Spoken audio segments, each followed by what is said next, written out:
पुल पनि बगेको छ। जोड्नको लागि मद्दत पुर्याइरहेको यो लाइफलाइन फुल्केको बाढीले बगाएको छ।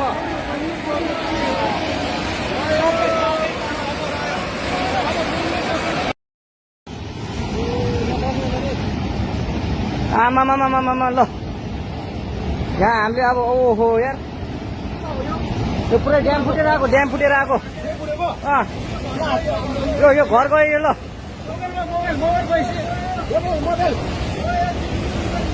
ल ट्युसुली बजारै गयो यार ल गयो यार ओ ए सिलास यता आऊ यता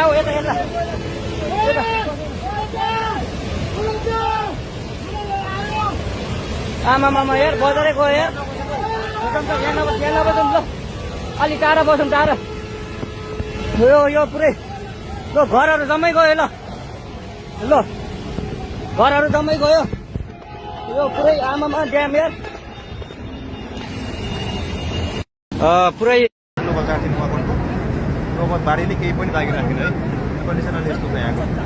ढुङ्गेको कृषि कार्यालय तल चाहिँ साङ्गो बजार भन्ने अनि यो कृषि विकास ब्याङ्क चाहिँ यो पनि केही पनि बाँकी रहेन। यो चाहिँ के अरे सशस्त्रको जेल थियो सबै गयो। अझै खोला बढ्दैछ अरे भन्ने प्रहरीको जानकारी छ। केही पनि छैन यहाँ ढुङ्गेको बजारी।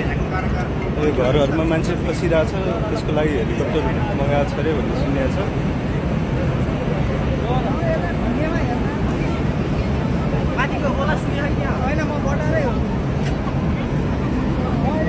ढुङ्गेको यो उकालोसम्म लिएर आइदिन्छ हाइट गाडी हेर। यो त मास्तिरबाट ल्याएको गाडी होला है। मान्छे भाग्नै भ्यायो कि भ्याइन भन्ने कुरा हो। त्यही हो नि यस्तो अलिकति जानकारी नहुनुहुन्छ त कतिजना बगायो मान्छे बगायो होला यहाँको भाग्ने भ्यायो कि भ्याएन होला।